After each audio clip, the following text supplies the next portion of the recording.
Bueno, además de saludarles, vamos a comenzar con la clase número 7 de nuestro programa de psicología positiva en las organizaciones. En la misma vamos a desarrollar la última unidad, la que corresponde a las instituciones positivas y comunidades.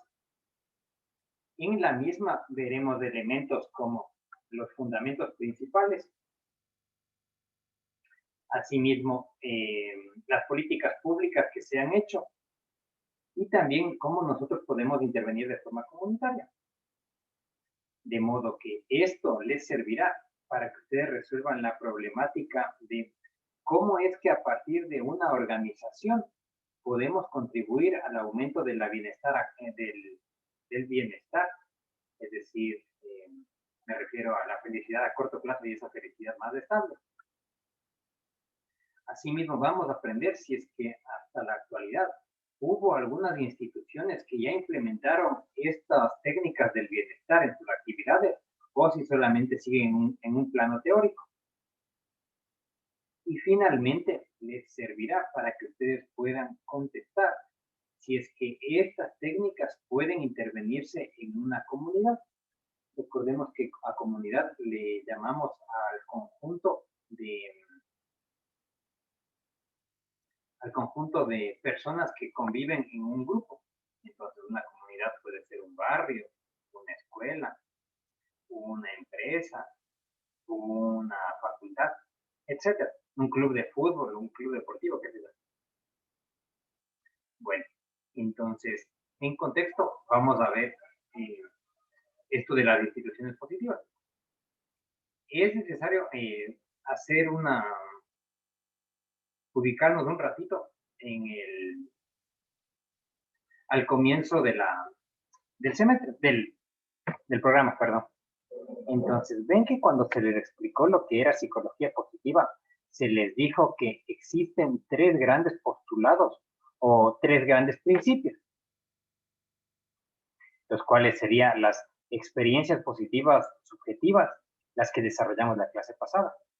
Y también cuando mencionamos que hay ciertas técnicas para aumentar las emociones positivas pasadas, como las técnicas de gratitud, o si queremos aumentar en el tiempo actual, se mencionó fomentar las actividades flow, o sea, identificar cuáles son eh, los momentos en donde uno se mete tanto en esa actividad que nos desconectamos del resto.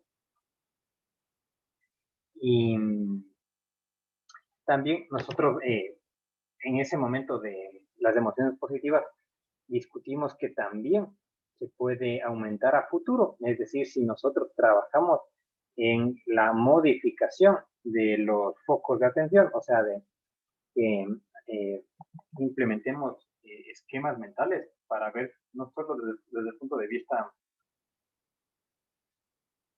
podríamos decir, crítico, o no solo fijarnos en lo malo, sino también en los pequeños elementos de la vida. También esto de las emociones positivas, subjetivas en el presente, también pusimos como ejemplo que sería si aplicamos la técnica de tres cosas buenas. Bueno, a su vez, el segundo postulado, recordemos que se refiere a los rasgos individuales positivos. En otras palabras, son las fortalezas del carácter y sus agrupaciones llamadas virtudes. Entonces, acá aprendimos que esto es lo más importante en las intervenciones. Por eso es que detallamos con mayor profundidad y se les presentó una cantidad considerable de estado del arte. Por ende, el último pilar o el último postulado es el que vamos a ver ahora, el de las instituciones y comunidades positivas. Entonces, vamos a comenzar con una definición etimológica de lo que es instituciones. Entonces, recordemos que esto de las instituciones se refiere a de forma muy resumida, a un sistema organizado en el cual están incluidas personas.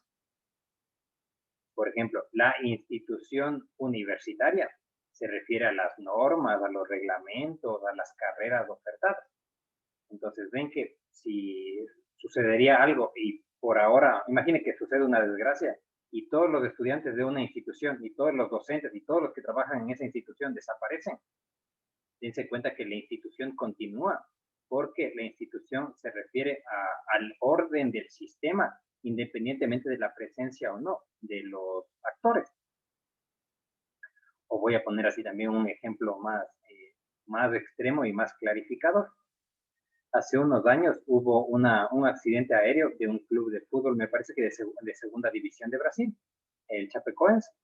Entonces, para poner con mucho respeto ese ejemplo, ven que en el vuelo iban, vamos a poner esto, imaginen todos sus jugadores y todos sus directivos. Entonces el avión me parece que tuvo un problema en el cálculo o una especie de negligencia en el cálculo del combustible y se cayó.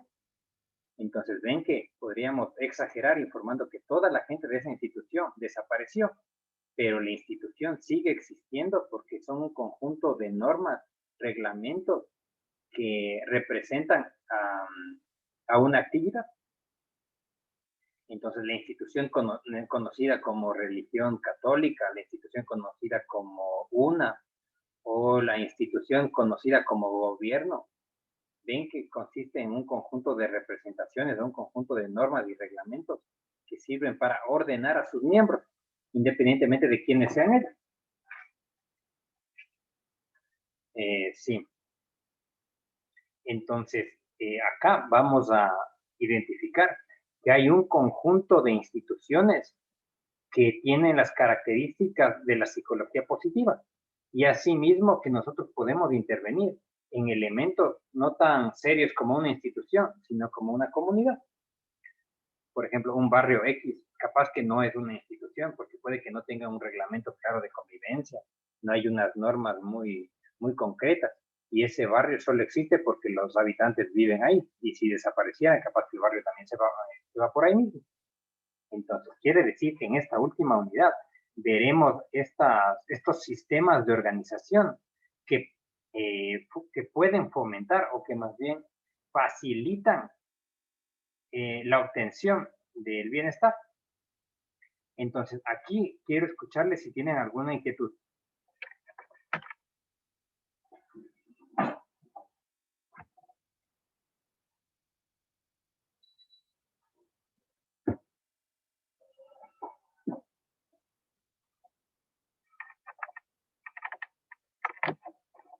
¿No hay ninguna?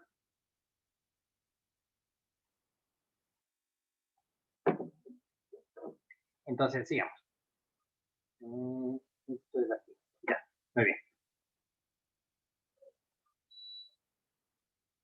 Entonces, así sería.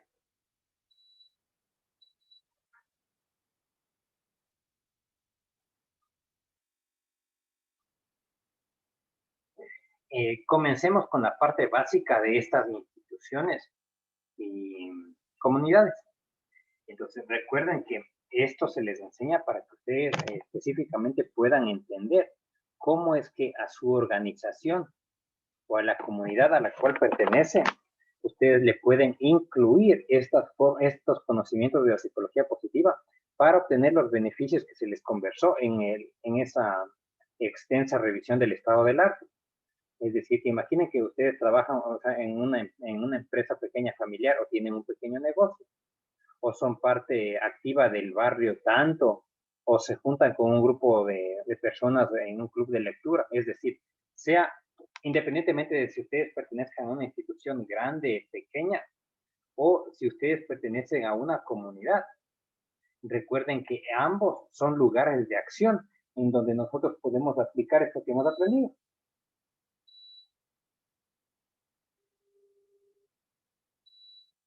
Por ende, para recordarles que esta psicología positiva entonces se basa en 3 pilares.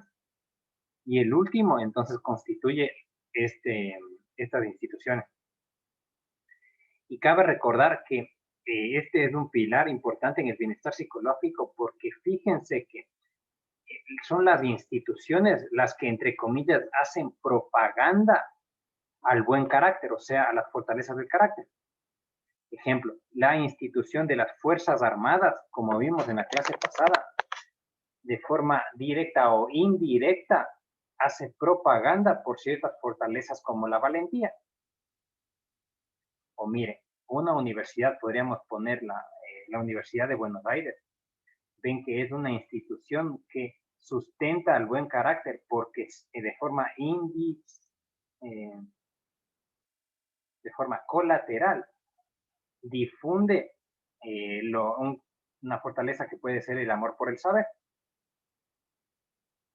U otra facultad de psicología, dense cuenta que es una institución que de forma indirecta puede estar fomentando la perspectiva, o el amor, o la bondad. Entonces, asimismo, acá se refiere que estas instituciones sirven para hacer más popular a las fortalezas del carácter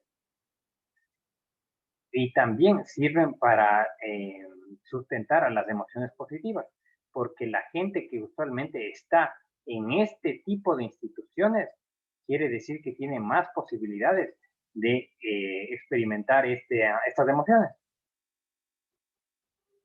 Por eso es que acá nos refiere que una institución positiva consiste en una estructura organizacional que impulsa a la gente al florecimiento, o también se puede entender como al florecimiento o al bienestar psicológico.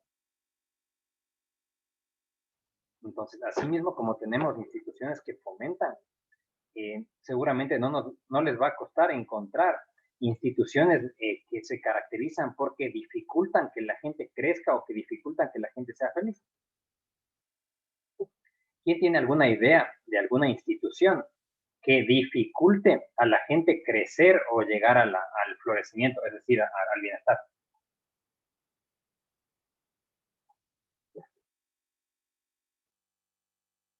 ¿A quién se le ocurre? A ver.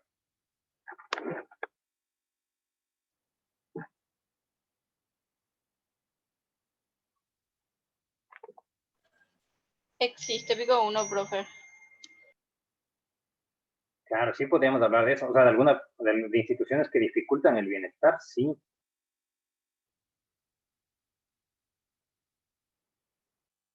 O sea, piensen en eso, o sea, en dónde no les gustaría trabajar o en qué lugar no les agradaría, a qué lugar no les agradaría ser parte. Yo, por ejemplo, a mí...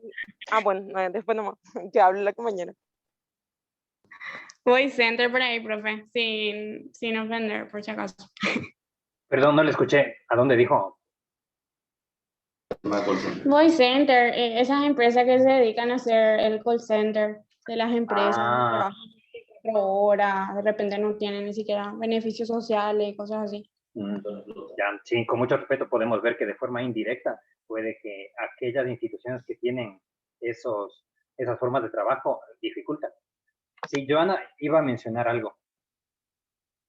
Sí, hay veces que, por ejemplo, qué sé yo, años atrás, ¿verdad? Yo, por ejemplo, seguí la carrera de artes, ¿verdad? Artes y diseño, y entonces terminé y tenía que hacer pasantía, ¿verdad? Y yo me fui a una institución, ¿verdad? Que era un medio de comunicación, que es Paraguay TV. Ahí estuve un tiempo. Y yo como pasante nomás estuve ahí y fue, ay Dios todopoderoso, fue muy difícil bancarme. ¿Por qué? No, y qué sé yo, por ejemplo, una vez no me quisieron invitar un vaso de agua, por decirlo así. Como que a ese extremo llegaban, ¿entendés? Y yo era una pasante, así que me iba a hacer ciertas cosas y dije, yo acá no quiero pisar nunca un medio de comunicación ni muerta, ¿verdad? Eso fue una experiencia muy personal que tuve y realmente me cayó muy mal, te soy sincera.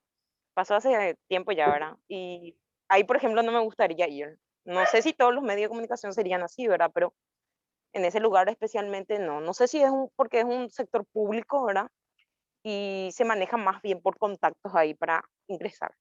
Bueno, ese es mi punto de vista y por una experiencia personal que yo pasé siendo estudiante, ¿verdad? Sí, buen aporte. También otra luz que les puedo dar es que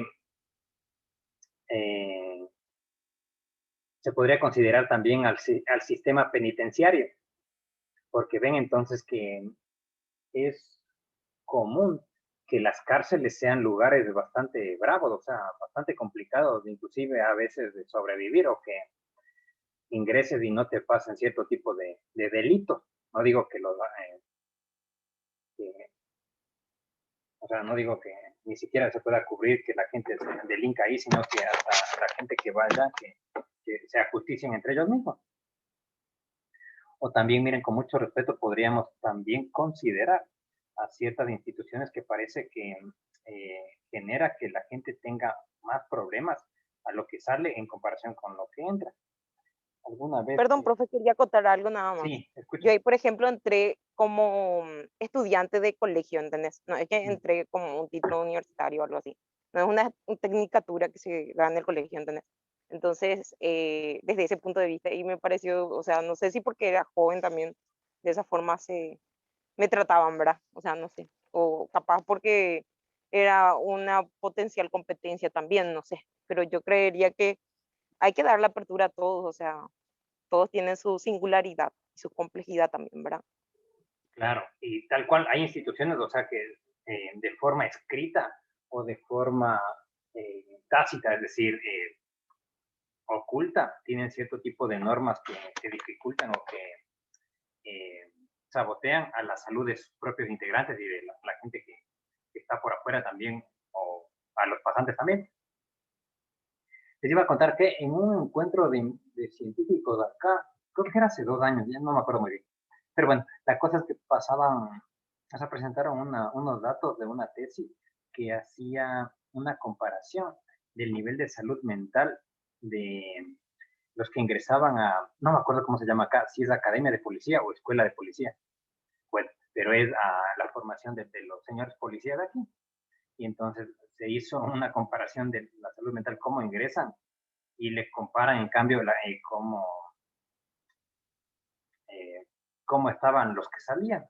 Y entonces ahí llegaban a la conclusión de que parece ser que en ese trajín o en esa transición de los años hasta finalizar el curso de ser policía, parece que sin querer esa institución les trastoca ciertos aspectos de la salud. Entonces ahí podemos considerar que sí hay instituciones que de forma indirecta sí sabotean el crecimiento o la felicidad de sus miembros. ¿Quién tiene otro ejemplo?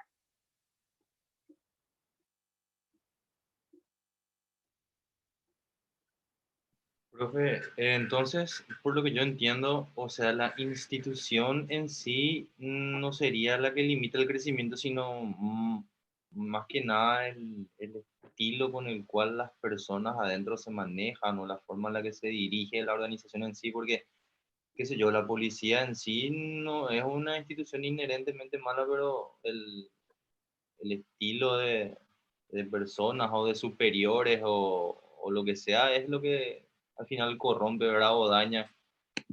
Claro, lo que pasa es que hay que enfatizar algo, porque las instituciones no solo se refieren a los reglamentos y al orden escrito, sino también a ciertos elementos supuestos o que están, ¿cómo se llama? En mi país dicen la letra chica, o sea, eso que no está escrito, pero la gente actúa como tal. Es decir, o sea, puedo poner el ejemplo como ciertas mañas o ciertas reglas no escritas que la gente hace nomás. Entonces, quiere decir que obviamente las instituciones de las Fuerzas Armadas no podríamos decir que son malas porque al ser humano le sirven y por eso es que siguen existiendo. Lo que acá estamos diciendo es que parece ser que hay ciertas partes de esa institución que sin querer están fomentando o están afectando o están generando algún tipo de alteración en sus miembros. Pero enfatizo, o sea, el aporte de su compañero Eduardo es muy válido. Acá estamos aclarando de que no estamos ni satanizando ni venerando a ninguna institución. Sí, Débora quiere intervenir. Profe, los movimientos antivacunas, por ejemplo, entraría también en ese tipo de instituciones, ya que es como que le sugestionan a los demás a pensar de una cierta manera y, o sea, como que le hace un lavado de cerebro y la verdad que no aporta mucho a la sociedad de repente eso. Ahí quiero hacer una aclaración. Si nos estamos refiriendo a instituciones que se basan en difundir conocimientos falsos con mero conocimiento de que es falso. Ahí sí podríamos estar de acuerdo que es una institución que sí está haciendo daño. Porque también cabe recordar eso, que el ser humano tiene libertad de culto. Entonces, hay gente que cree, o sea, que uno puede creer lo que quiera. En cambio, si es que estamos hablando de una institución en donde, o sea, se tiene pleno conocimiento de que están difundiendo algo que no es verdadero, o que se está manipulando ciertas cosas, ahí sí entonces ya le podríamos poner como ejemplo. Pero ya les digo, en esto de las creencias hay que tener mucha cintura, porque hay altos elementos de subjetividad de sus miembros. En este caso que puso su compañera, es más fácil considerarle como que sí es una institución riesgosa, porque ven que la salud tiene indicadores objetivos que son transculturales. O sea que el hecho de que en la salud se venera el hecho de que la gente viva más, que no le duele y que no se enferme. Entonces ahí como que la evidencia es más sólida.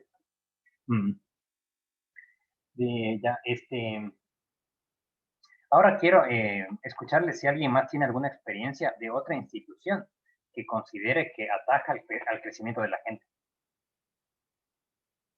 Ya dijimos cierto medio de prensa, cierto trabajo, cierta parte de las Fuerzas Armadas.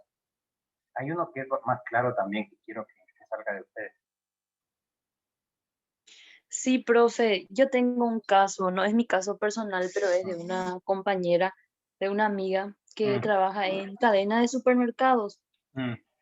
Y ellos, por ejemplo, su sueldo no se les quiere dar, o sea, tienen que comprar de ahí y tipo dejar otra vez toda su plata ahí.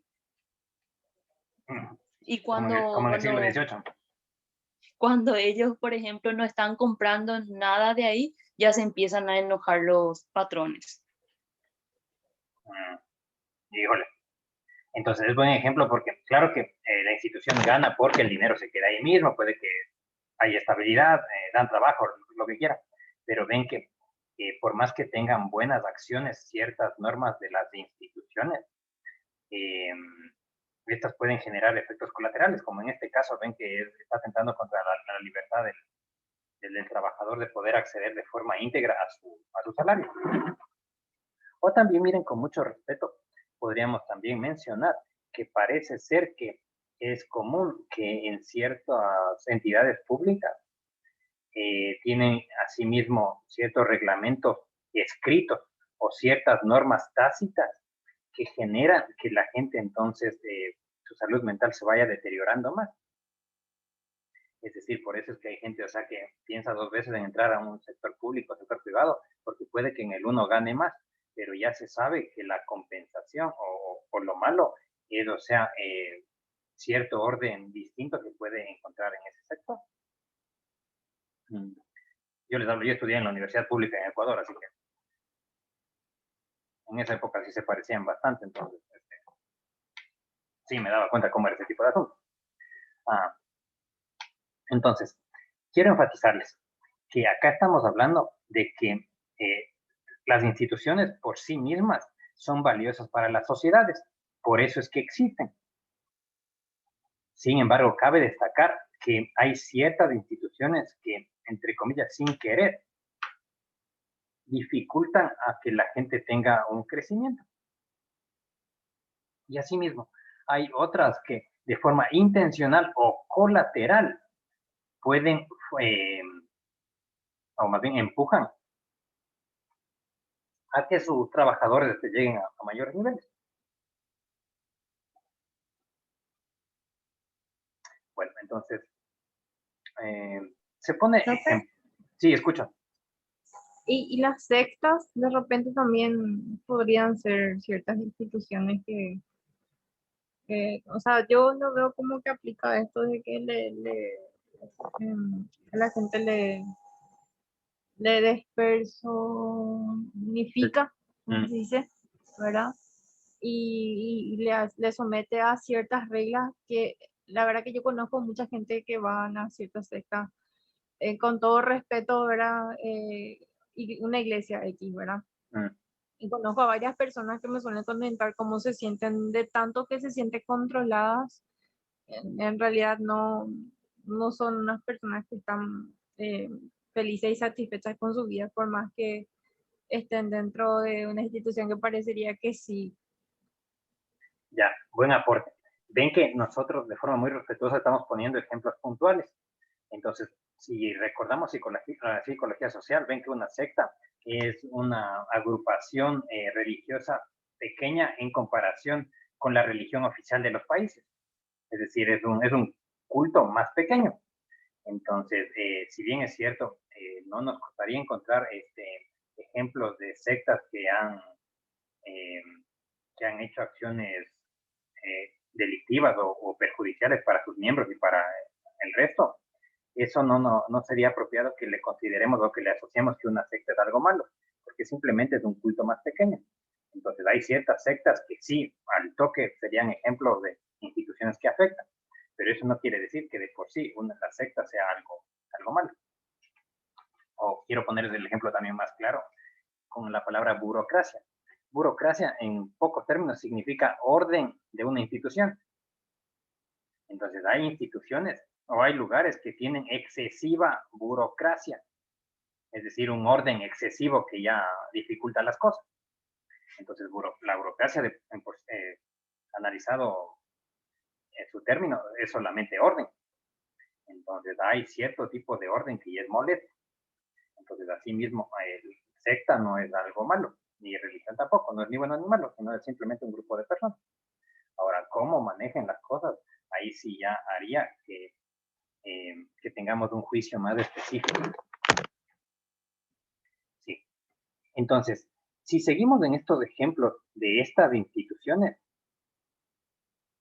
se van a poner, miren, elementos muy sencillos como la comunidad más chiquita que hay desde la familia. Es decir, percátense, que espero que eso sea el caso de varios de ustedes, que hay familias que en serio se ayudan. O sea, que se hacen el aguante, que, por poner términos coloquiales, o que en serio se quieren, en serio se apoyan. Cuando sucede algún tipo de dificultad, se colaboran en serio. Y así mismo, hablando así de frente y esperando, o sea, que no hayan vivido eso de forma tan directa, si hay familias que son bravas. O sea, si hay familias, o sea, que mutuamente se sabotean, que mutuamente, como dicen acá, se bajan la caña. En mi país sería que el término te hacen el asco. O sea, que son muy duras, que son muy críticas, que limitan las libertades que limitan excesivamente las libertades de los miembros, o que les limitan la capacidad de equivocarse mediante sobreprotecciones.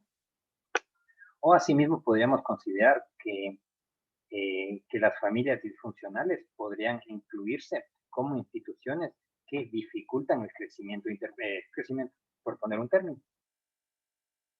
Entonces, si esto se aplica a familia, también vamos a poder incluir acá a comunidades.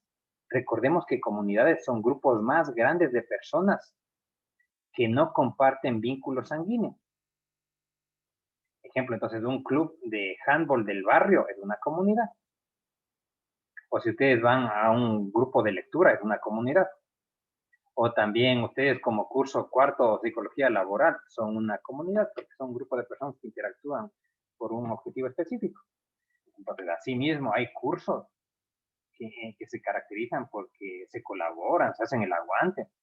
Y hay otros, en cambio, que se caracterizan porque tienen un comportamiento más distinto. En les comparto en mi país hay un chiste, que seguramente es solo un estereotipo, pero hay un chiste de que te habla de que entre las ramas de los psicólogos, los grupos más complicados son los grupos de los psicólogos clínicos, porque o sea, mutuamente se analizan y se bajan, se dan con el hacha muy feo. Y en cambio en mi país se dice ese chiste que los psicólogos laborales usualmente son más agradables porque son más unidos. Entonces tienden a presentar un ambiente menos hostil, por poner un chiste simplemente anecdótico para que calce más el conocimiento. Sí. También quiero poner ya otro tipo de ejemplos.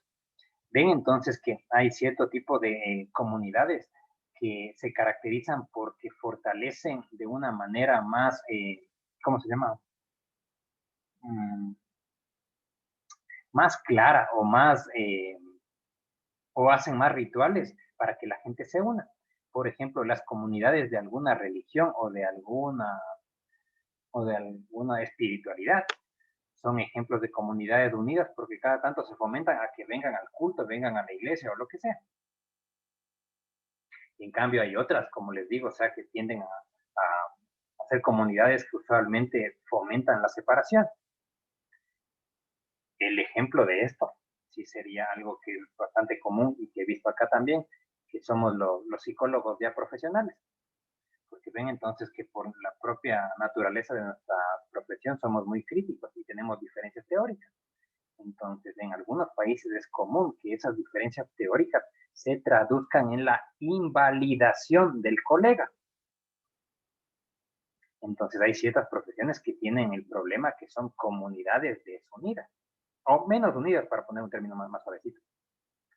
Y a opinión de su profesor, los psicólogos somos unos de ellos.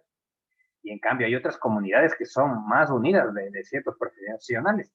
Por ejemplo, las personas que se dedican al periodismo, percátense que forman un espíritu de cuerpo durísimo, porque si llega algún periodista que le hacen algo, el resto sí reacciona de forma muy, o sea, tiene un espíritu de cuerpo muy grande, y en cambio otras no. ¿Quién me puede dar algún ejemplo de otra comunidad que tenga así un espíritu de cuerpo grande, o sea, que sea bien unida?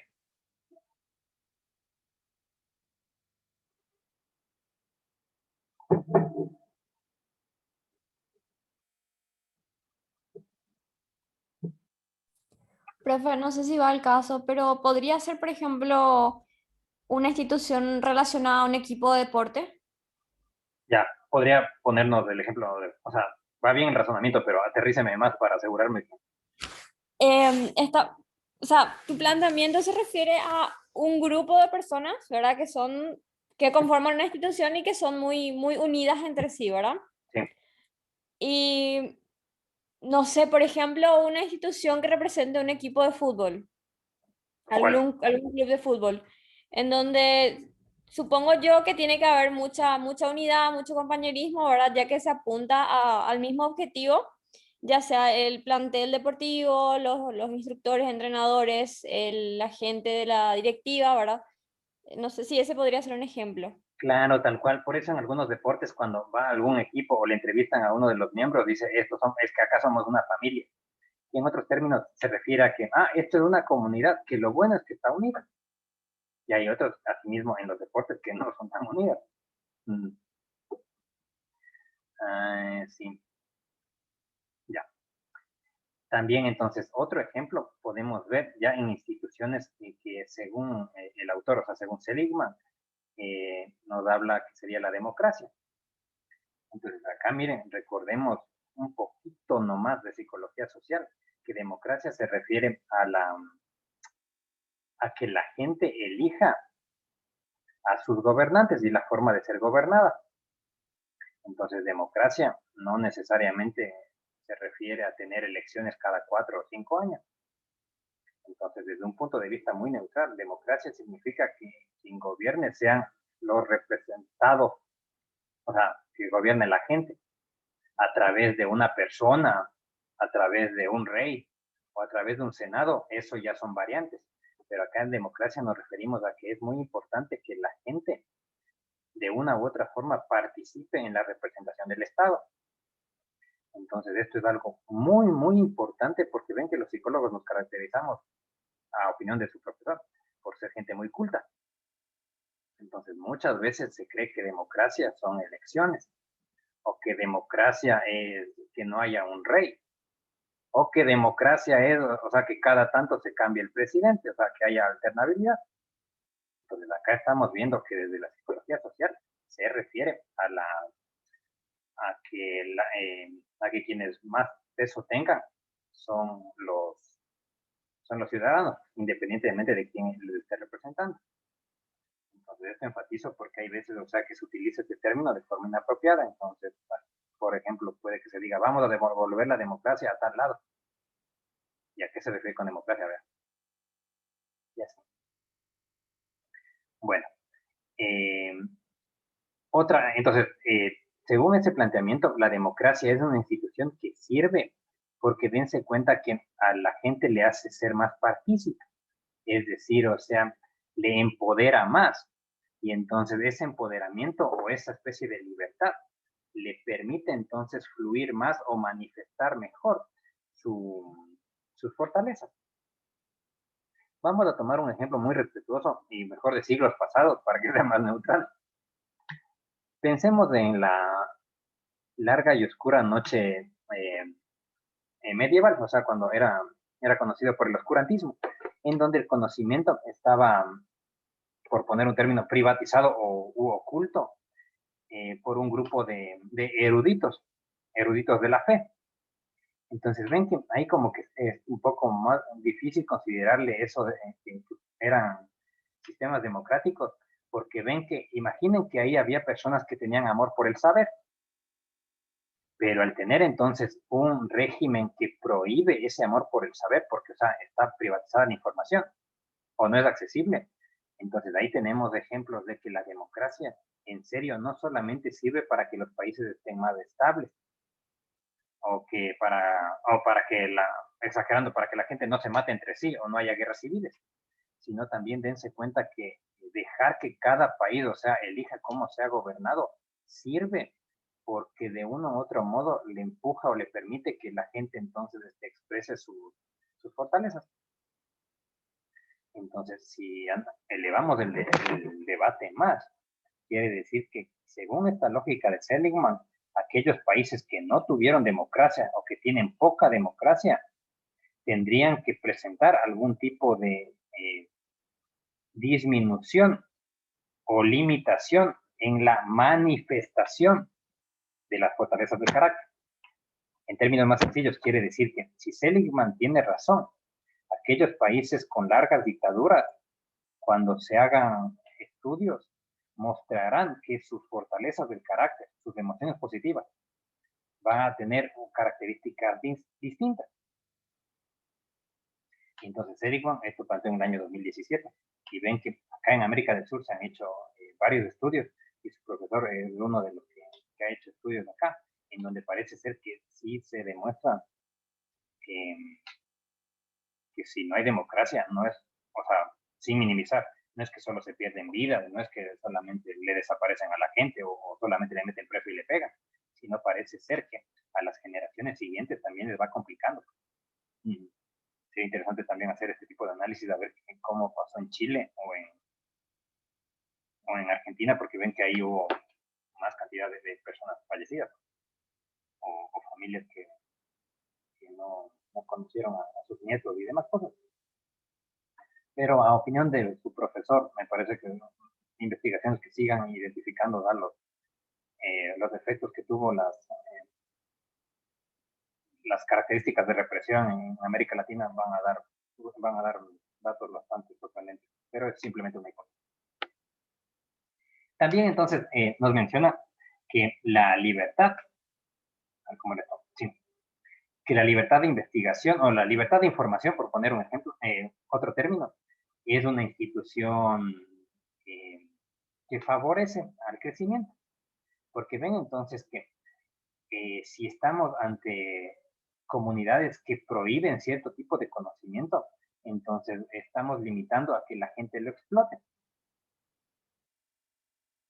Entonces, imaginemos que estamos hablando de algún tipo de culto en donde prohíben que se lean tal cosa o de algún país que prohibió algún tipo de libro. Entonces ven que hasta de los malos libros o del conocimiento prohibido uno aprende, porque el ser humano aprende por lo menos a cómo no debe comportarse. O sea, hasta de lo malo podemos aprender para no volver a hacer. Entonces parece ser, miren, que esto que el ser humano tenga una especie de libertad de pensamiento o de formación es algo bastante importante. Entonces, así mismo, miren, si es que se hubiera hecho análisis de cómo eran las fortalezas del carácter en épocas en donde había segregación racial o una segregación mayor por sexo, capaz que hubieran dado datos interesantes. Porque ven que durante un tiempo de nuestra historia, dependiendo del tono de la piel de uno, podías o no acceder a la escuela, o dependiendo del tono de piel, podías acceder o no a votar a la democracia. o asimismo en nuestro planeta, dependiendo de los cromosomas que tengas en tu par 23, podías o no estudiar, podías o no votar, o demás cosas. Ven que me refiero a esas épocas en donde votaban la gente que tenía propiedades o tenía cierto tipo de dinero, porque pensaba que cómo vas a hacer que vote alguien que no tiene propiedades o que no tiene dinero, porque su elección podría ser mala. Entonces eso justificaba que haya grupos humanos que no tenían acceso al voto, pues, como las mujeres o gente con otra etnia, porque en esa época no tenían propiedades o tenían dificultades al acceso al dinero. Y como les digo, esto es muy importante que entiendan bien, porque su profesor tiene el sesgo de que los psicólogos somos cultos, porque miren, es común que esos pensamientos todavía cada tanto vuelvan. O sea, que se minimice el voto de las mayorías o la opinión de gente que tiene otro tipo de conocimiento. Obviamente no nos estamos refiriendo a que eso lleve a menospreciar al conocimiento de los expertos, sino simplemente estamos diciendo que la ausencia de conocimiento o la ausencia de propiedades no quiere decir que sea justificación para que se le limite a una persona. Otra cosa, entonces nos dice, miren, que hay ciertos ejemplos o ciertas comunidades educativas que pueden servir para que la gente crezca. Entonces, veamos cómo está su conocimiento. ¿Qué instituciones se les ocurre? O sea, instituciones educativas, se les ocurre que pueden servir para que la gente crezca.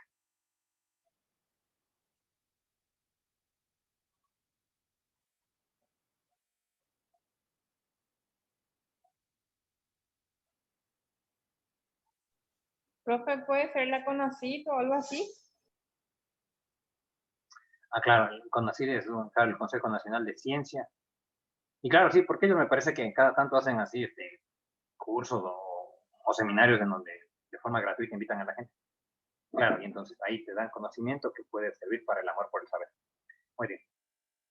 ¿Qué otra institución educativa sirve para que la gente crezca?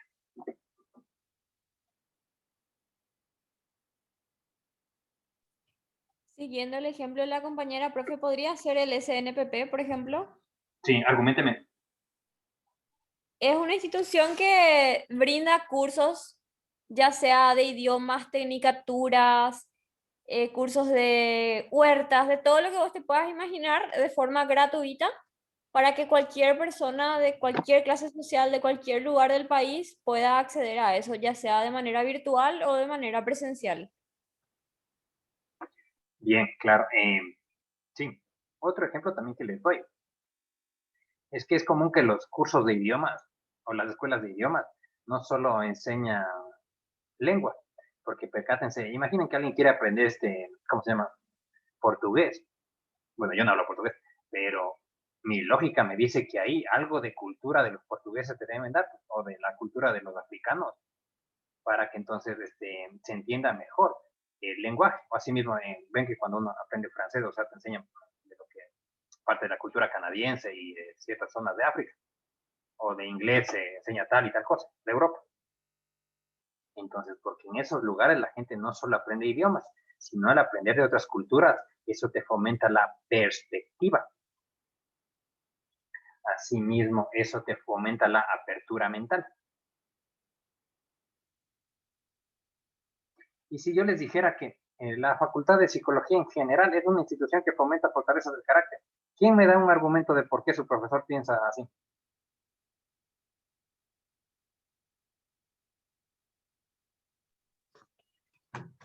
Yo creo que porque al conocer varias teorías técnicas, de repente también siempre somos nosotros los primeros quienes nos analizamos. En este caso, por ejemplo, de estas clases de psicología positiva, a mí en lo personal me está ayudando muchísimo a entender ciertas cosas y a aplicar también. Sí, tal cual. Entonces ven que nuestra carrera también se caracteriza porque nos enseña conocimiento que le podemos utilizar para el crecimiento. Bueno, claro que así les hablo de frente. Las cosas aplicadas van a comenzar a aprender a partir de tercero o cuarto año. Pero ciertas facultades sí podríamos poner como ejemplo de instituciones que sirven para aprender. Por eso es que, miren, hay algunas sociedades en donde la gente estudia psicología simplemente por el puro placer de aprender. Ejemplo, con mucho respeto podemos tomar a la comunidad de Buenos Aires, de Capital Federal, porque miren, ahí hay mucha gente que estudia psicología solamente para aprender, pero no ejercen, o sea, no, simplemente por el placer o por los beneficios que te da aprender esta vuelta. También cabe mencionarles que con estos asuntos de la pandemia se fomentaron también la creación de cursos abiertos online de diversas áreas. Pónganse, si es que a alguien le interesó esto de psicología positiva, hay uno de la Universidad de Yale que se llama La Ciencia del Bienestar, que o sea, es gratuito, entonces uno se inscribe. Me parece que son, o sea, 10 horas, algo así. Entonces van a su propio ritmo y hasta donde les dan el certificado de la Universidad de Yale. Y tengo colegas que lo han cursado y me dicen, o sea, que está bueno que está bueno el curso. Sí. Ya. Y otras instituciones acá nos menciona que son las redes de seguridad económica y social. ¿Quién tiene una idea de a qué se refiere esto de red de seguridad económica y social?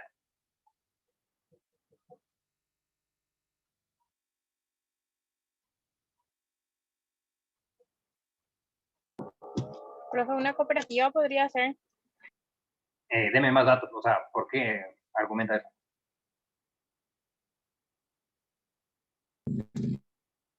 Y es como una red de apoyo, o sea, también hay unas cooperativas que te enseñan de repente cómo ahorrar, cosas así.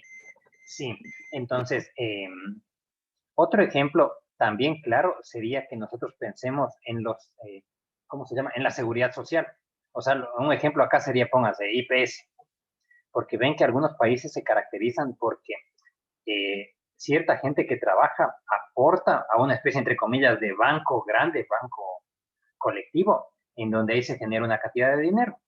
Y con ese dinero, entonces, dan servicios como salud al trabajador, así a los trabajadores que aportan. Y entonces, de ese dinero construido a partir de todo, o sea, de la gente que aporta, entonces, cuando el sujeto se jubila, entonces le dan un porcentaje con el término jubilación. Entonces, según Seligman, nos dice que vea esto de que los países tengan una especie de IPS y que sea bueno, no solamente sirve así de forma muy cruda para que la gente no se muera, sino nos dice, vea, esto no solamente impacta en la salud, sino también parece ser que impacta en el nivel de felicidad de la gente. Por eso, miren, o sea, así hablando también, o sea, muy de frente, ven que en lugares en donde la seguridad social es deficitaria, la gente se arregla por diferentes modos, pónganse, o sea, construyendo así como dijo su compañera, cooperativas más pequeñas que traten de hacerte el aguante así, o cierto tipo de seguros privados que te cubren algunas cosas, pero si es una enfermedad grave, ahí sí hay que ver si te cubre o no. Ahí, bueno, de lo que he asistido acá a clases de, ¿cómo se llama? De realidad nacional, y son ciertos esos datos que enseñan en esas clases, acá te enseñan, o sea, los seguros privados de salud parece que si te enfermas de algo grave no es que te cubren tanto, sino lo que más te va a cubrir cirugías complejas es IPS. Y no estoy diciendo que sea bueno, sino que para darles a entender cuán importante es que la gente tenga una jubilación. Porque si no es así, fíjense entonces que el bienestar psicológico ya cuando uno llega a los 40, 50 o 60 años y se acerca, entonces, y ya es evidente la pérdida de las funciones físicas y mentales, ven que a la gente le afecta, porque no solo pierdes la independencia o la autonomía funcional, sino también ya tienes que ver, o sea, de dónde vas a vivir, porque capaz que, o sea, vas a tener que esperar los aportes de tus familiares, si es que en ese tiempo lograste construir buenas relaciones interpersonales. Pero ¿y si no? Entonces, esto quiere decir que también, o sea, los psicólogos debemos de estar muy pendientes de cómo funcionan entidades como IPS, independientemente de si tengamos o no un seguro privado. Porque no solamente se refiere a salud y a vida. Bueno, no estoy diciendo que esto sea poco, pero el punto está en que en que tener así sistemas de cobertura de salud y de jubilación les sirve a las sociedades, porque hace entonces que estén más tranquilos y entonces puedan florecer mejor.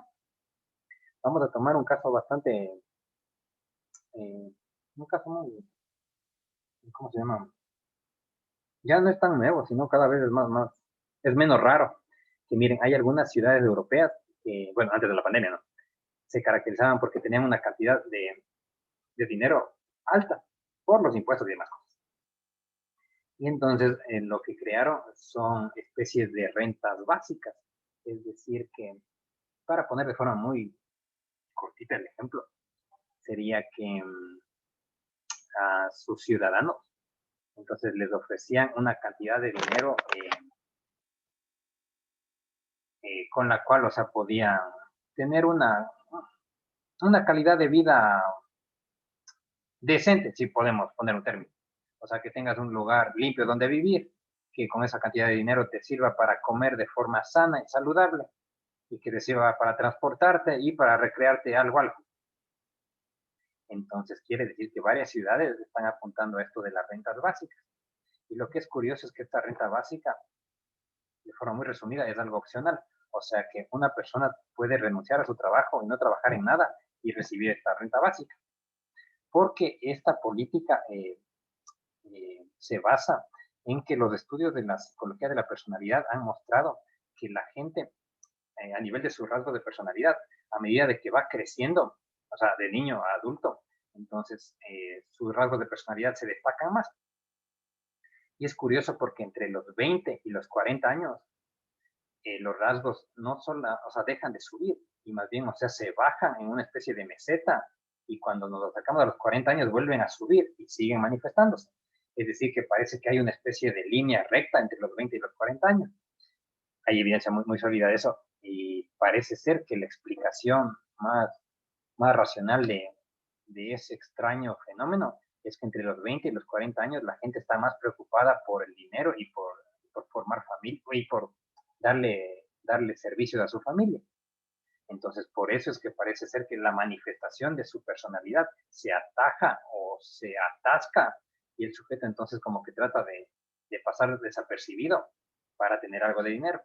Ya llegamos a los 40 años y ahí entonces los hijos suelen ser más grandes o ya el sujeto suele tener más realización profesional y tiene más plata. Entonces, esa justificación en salud mental impulsó este tipo de iniciativas en donde la gente tiene esa especie de renta básica. Y uno podría decir, bueno, si esto implementaran acá, capaz que renuncio al trabajo y no hago nada, porque mucha gente incrédula pensaba que eso iba a suceder. Pero los defensores de esas políticas también recordaron que si el adulto no hace nada, es cuestión de tiempo para que comience a colapsar su sistema mental. Y me parece que el encierro que se ha vivido y la gente que por un buen tiempo no pasaba tan activa, fíjense cómo están. Entonces el mismo año pasado nos mostró cierto tipo de elementos. Y a su vez, también en este tipo de ciudades que les cuento, como en algunas de Holanda o de Suiza, se mostró eso también, que mucha gente renunció a sus empleos y pasaban 1 o 2 años, parece ser, sin trabajar. Pero lo que sucedió al tercer año fue curioso porque las personas ya se ponían a hacer lo que de verdad querían, independientemente de si ganaban dinero o no. Es decir, que puede que haya gente que maneja un taxi porque necesita, pero si le diéramos una renta básica, capaz que esa persona se pondría a estudiar psicología.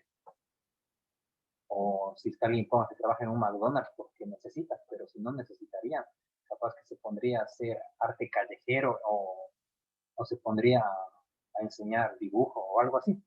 Es decir, que parece ser que lo que sucedió ahí fue que la gente no es que se quedaba en la casa, entre comillas, como vagos y almacenaba la plata, sino al ir al cine, al ir al teatro, al ir a comer en tal parte, ese dinero seguía fluyendo.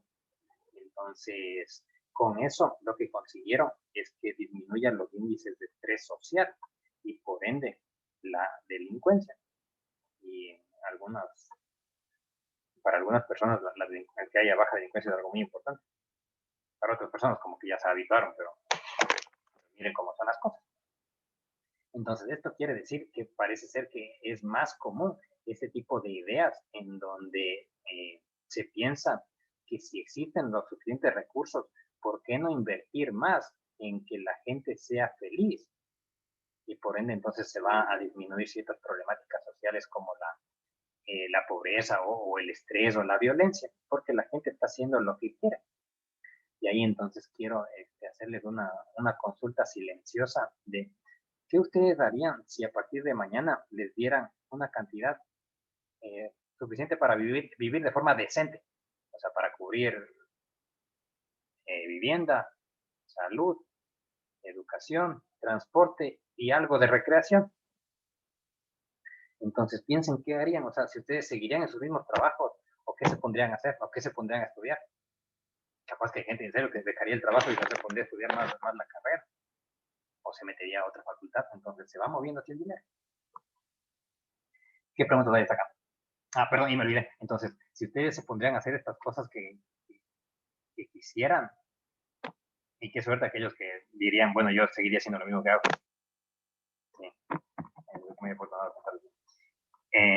Entonces, fíjense que si es que el ser humano hace más lo que quisiera y no estaría tan atado por ciertas cosas sociales, también su bienestar mejoraría y por ende sus relaciones interpersonales. Entonces, preguntas hasta acá.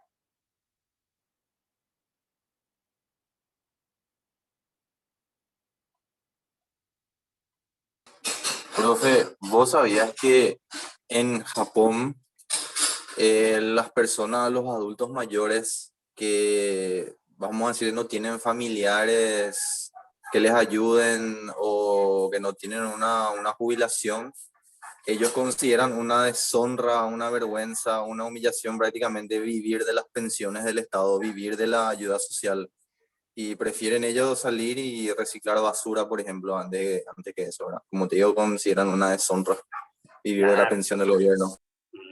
Sí, porque lo que pasa es que también hay cierto tipo de valores culturales que dificultan ese tipo de elementos. Como en el caso de Japón, no vamos a negar que eso existe, y también, o sea, que ciertos valores que ellos tienen acerca del instrumentalismo del ser humano es curioso, o sea, que ellos por diversas razones, desde posterior a la Segunda Guerra Mundial, se les enseñó eso de que la valía del ser humano se mide a través de lo que uno hace. Ven que en psicología entendemos que uno vale por lo que es, no por lo que hace. Entonces esa valía condicional es riesgosa, por eso Japón, Corea del Sur y otros países de los tigres asiáticos de esa zona se caracterizan porque la gente cuando llega a la jubilación, en vez de verlo como tus años dorados, se matan. Y bueno, eso hay que respetar porque es su valor, o sea, creer que el ser humano vale por lo que hace, y está bueno, pues, pero a nivel de salud mental sí genera cierto tipo de preocupación. Bueno, otra inquietud.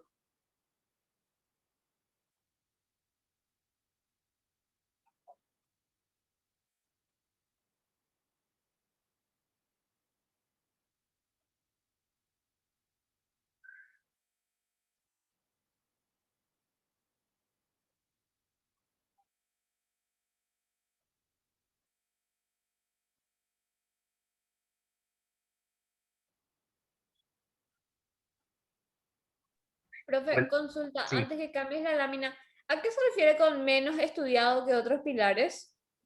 sí, se refiere a que si nosotros recordamos que los otros pilares constituyen o sea, el primer pilar son las emociones positivas y el segundo las fortalezas del carácter. De estas dos se sabe mucho más en comparación con este tercero, que son las instituciones.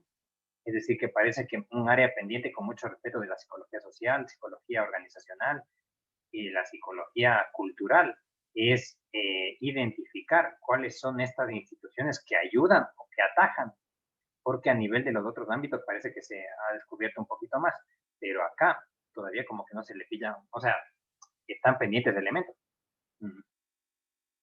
Entiendo, profe, gracias. Sí. Entonces esto también quiero enfatizarles porque seguramente cuando ustedes estén incluidos en el mercado laboral, ven que la institución a la que pertenezcan seguramente va a ayudar a mucha gente, le va a dar trabajo a mucha gente y va a ser muy importante. Pero asimismo, sí es cierto lo que nos menciona Seligman, es que parte de esa institución seguramente les ayuda a crecer también a nivel del bienestar. Y puede que haya ciertas prácticas que en cambio, o sea, le atajen, o sea, le dificulten. Acá quiero poner el ejemplo del constructo llamado justicia organizacional, que es un término que fue descubierto por por investigadores que analizan esto de las instituciones positivas. Y la justicia organizacional se refiere a la percepción de justicia en el ascenso y salarios que tienen los trabajadores. Repito, que entonces la gente que estudia este tercer pilar descubrió un término llamado justicia organizacional y que se refiere a que es la cantidad es la percepción de cuán justo es tu trabajo a nivel del salario y el ascenso. Entonces, quiere decir que es una variable que nosotros podemos medir de forma entre las organizaciones. Por ejemplo, entonces, comparemos una organización en donde para darte algún tipo de ascenso o aumentarte el salario, te piden ciertas cosas. Y entonces comparemos en otra que para que tengas ese tipo de ascenso o beneficios, no es muy claro las reglas del juego. O dicho en otros términos, la justicia organizacional es importante porque mide cuán justo cree el trabajador de que es su salario, de la cantidad de su salario y de las formas para el ascenso. Entonces, pónganse, ustedes van a encontrar seguramente trabajadores que digan, no, este lugar es injusto porque, o sea, tal persona solo por tener un cromosoma X o un cromosoma Y, ya entonces ascendió o gana más que yo. Entonces van a haber instituciones en donde la percepción de justicia organizacional sea más alta. O sea, consideran que el ascenso y el salario es más justo. O si quieren, llámenle menos injusto. Y en cambio hay otras instituciones en donde el nivel de percepción de justicia organizacional es bajo. O sea que la gente en general cree que no hay justicia en los permisos, en los bonos, en las vacaciones. Entonces también se sabe que ese término de justicia organizacional es un predictor del rendimiento laboral, es decir, de los resultados laborales positivos. Y asimismo, la justicia organizacional es un predictor de los resultados laborales negativos como el ausentismo, el sabotaje interno o la renuncia.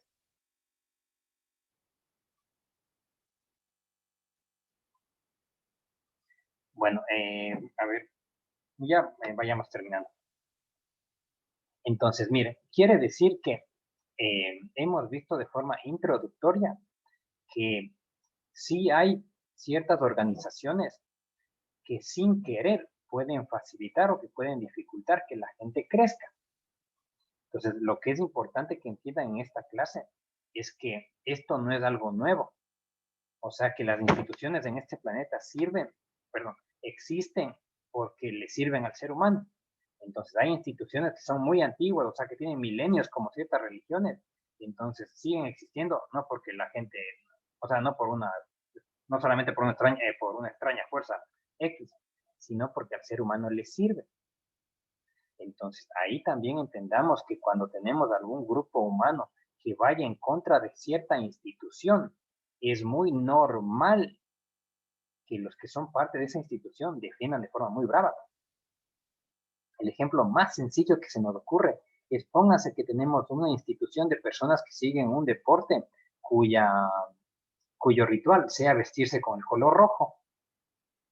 Y hay otro grupo de personas que pertenecen a una institución cuyo ritual consiste en vestir una remera blanca.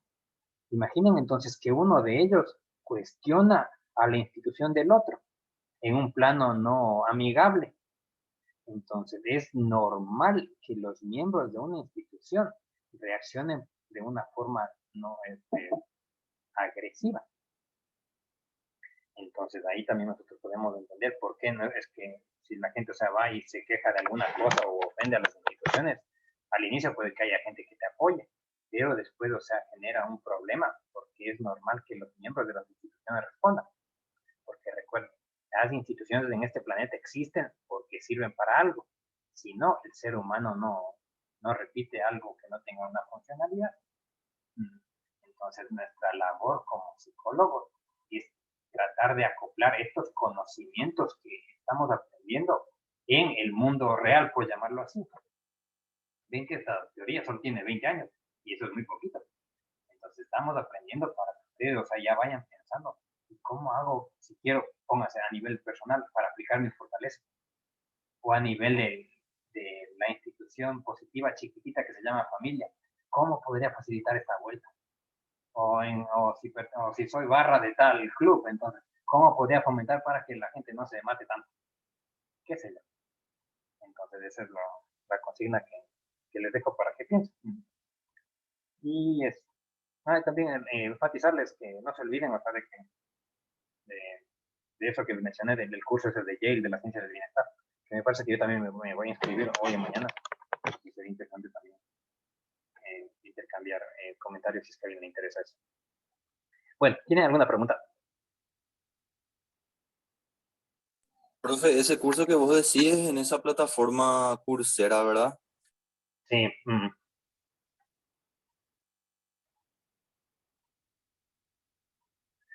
¿Otra inquietud?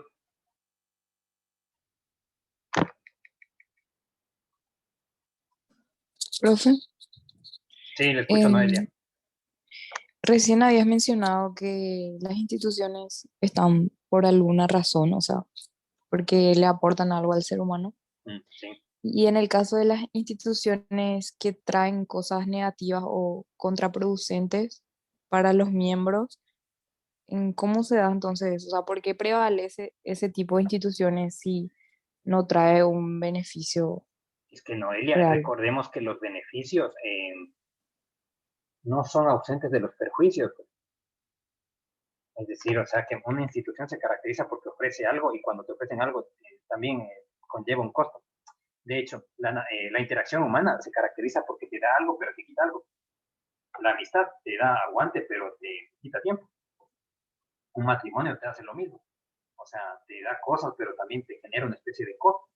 Entonces, si eso sucede en relaciones chiquititas de dos personas, fíjense que si hablamos de una institución, también van a haber cierto tipo de beneficios para sus miembros. Y también seguramente hay cierto tipo de perjuicios. Lo que pasa es que puede que para estas personas los beneficios que reciban son más grandes o justifican los perjuicios. Quiero ponerles este ejemplo. Capaz que para alguien que no le gusta mucho la psicología, lo que hacemos nosotros es durísimo, porque ven, o sea, que nos da un conjunto de conocimiento por 5 años, el cual, o sea, nos hace proyectar un montón de conflictos, te desestructura ciertas relaciones interpersonales. Hay veces que el conocimiento te juega mal a nivel de la cabeza. Entonces uno podría pensar, pero ¿por qué existe la psicología? ¿O por qué existen las facultades de psicología? Si yo veo que los muchachos, cada año que pasan en la facultad, se vuelven más distintos. O cuando están cerca de graduarse, se van a dar cuenta que su cuerpo es, o sea, tiene una especie de bajón, como dicen acá. Más allá de eso, entonces lo que pasa es que dependiendo de la percepción de cuánto importan los beneficios, los perjuicios de los miembros, eso es lo que determina su existencia o no. En este caso de la psicología. Sabemos, o sea, que existen todos esos efectos colaterales del conocimiento psicológico, pero puede que el hecho de que nos digan licenciado o licenciada en psicología, o profesor o profesora, o como quieran que le llamen, es mucho más pesado y hasta podría ser que sea insignificante el hecho de no dormir, no comer, tener conflictos y demás cosas que son propias de la universidad.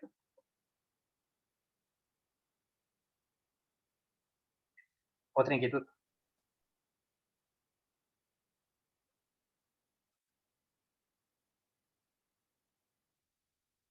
Entonces, en este último minuto quiero enfatizar, porque tengo la sospecha de que no quedó tan claro esto último. Pensemos del ejemplo más radical que sería una secta en donde la gente se mató.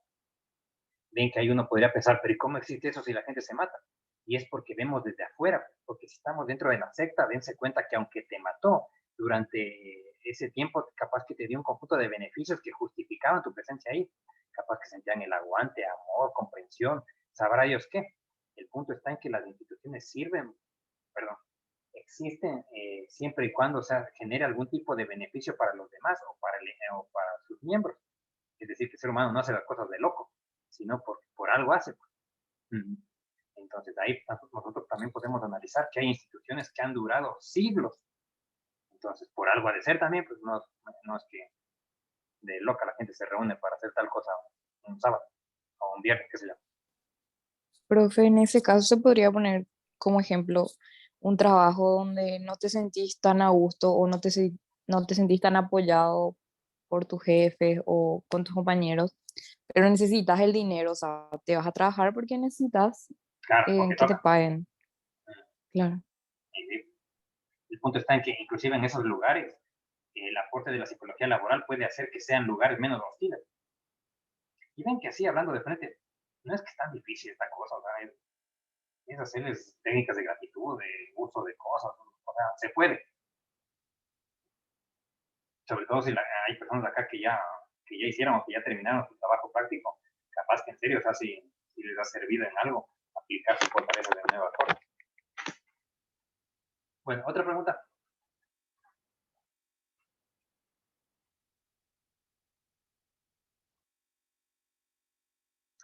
Entonces, hasta acá.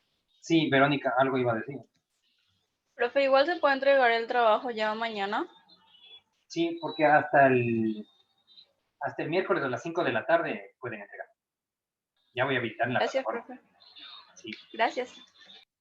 Y también les voy a pasar el link de ese curso de la ciencia del bienestar para que me quieran. Sería curioso porque ahí seríamos compañeros. Bueno, entonces hasta acá llega la clase de hoy. Nos vemos en la siguiente. Espero que se cuiden bastante del contagio de la gente y que sigan aplicando sus fortalezas. Bueno, que estén bien. Chao, profe, gracias.